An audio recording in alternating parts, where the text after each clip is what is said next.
नमस्कार. आजचा दिवस माझ्यासाठी अत्यंत विशेष आहे.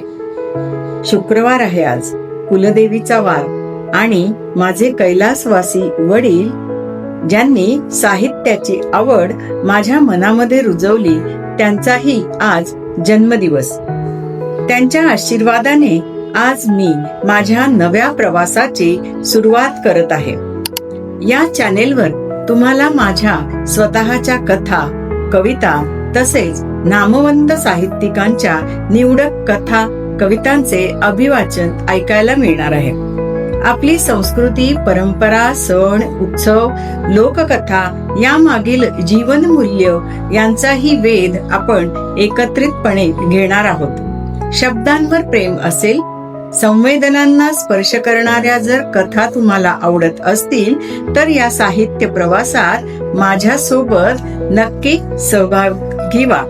हे चॅनेल माझे नाही तर एका मुलीने पित्याला दिलेली ही शब्दांची आदरांजली आहे. चॅनेलला नक्की भेट द्या, लाईक आणि सबस्क्राईब करा. धन्यवाद. नाव आहे शब्द संस्कृती, कारण या चॅनेलमध्ये फक्त कथा नाहीत, फक्त कविताही नाहीत, तर संपूर्ण साहित्य, संस्कृती आणि जीवन मूल्यांचा प्रवास तुम्हाला पाहायला मिळणार आहे.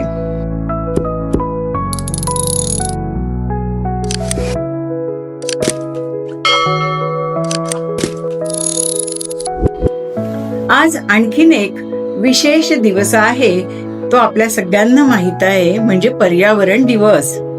वडिलांच्याकडून मिळालेल्या शब्दांच्या वारशाला आणि कुलदेवीच्या कृपेच्या छायेखाली वंदन करून आज नव्या साहित्य प्रवासाला मी सुरुवात करत आहे. पर्यावरण दिनानिमित्त एक छोटीशी कथा. कथेचं शीर्षक आहे अनमोल भेट. उद्या बाबांचा वाढदिवस होता. हर्षल फोटो स्वच्छ करून फुलांचा हार ठेवत होता, पण यावर्षी मन मात्र अस्वस्थ होतं. बाबा असते तर किती आनंद झाला असता, तो स्वतःशीच पुटपुटला. इतक्यात त्याची नजर खिडकी बाहेर गेली. घरासमोरचा गुलमोहर वाऱ्यावर डोलत होता. ते झाड बाबांनी त्याच्या जन्मदिवशी लावले होते. लहानपणी बाबा नेहमी म्हणायचे, माणूस जगतो तोपर्यंत त्याची साथ असते, पण त्याने लावलेलं झाड त्याच्या नंतरही सावली देत राहतं.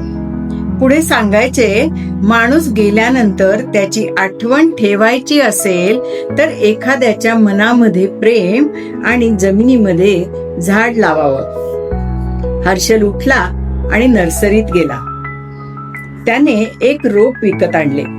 बाबांच्या फोटोला नमस्कार केला आणि अंगणामध्ये खड्डा खणू लागला. खड्डा खणता खणता जुन्या आठवणी त्याच्या डोळ्यासमोरून तरळू लागल्या. शाळेचा पहिला दिवस, लिहिलेली पहिली कविता, मिळालेलं पहिलं बक्षीस आणि त्यानंतर बाबांनी दिलेली शाबासकी. रोप लावून झाल्यानंतर मातीवरून त्याने हलकेच हात फिरवला. त्या क्षणी त्याच्या डोळ्यातून 2 थेंब नकळत जमिनीवर पडले. तेव्हा त्याला जाणवलं, आज बाबांना फुलं अर्पण केली असती तर ती उद्याला कोमेजून गेली असती. पण हे रोप वाढेल, बहरेल, सावलीही देईल, फुलंही देईल आणि प्रत्येक पानापानातून बाबांची आठवणही जिवंत ठेवेल. हर्षल हसला. बाबांच्या वाढदिवसाच्या दिवशी त्याने बाबांना भेट दिली नव्हती, तर बाबांनीच त्याला आयुष्यभरासाठी एक सुंदर विचार भेट म्हणून दिला होता. आठवणी जपायच्या असतील तर फोटो जपा, भविष्य जपायचं असेल तर वृक्ष लावा. जागतिक पर्यावरण दिनाच्या सर्वांना खूप साऱ्या शुभेच्छा.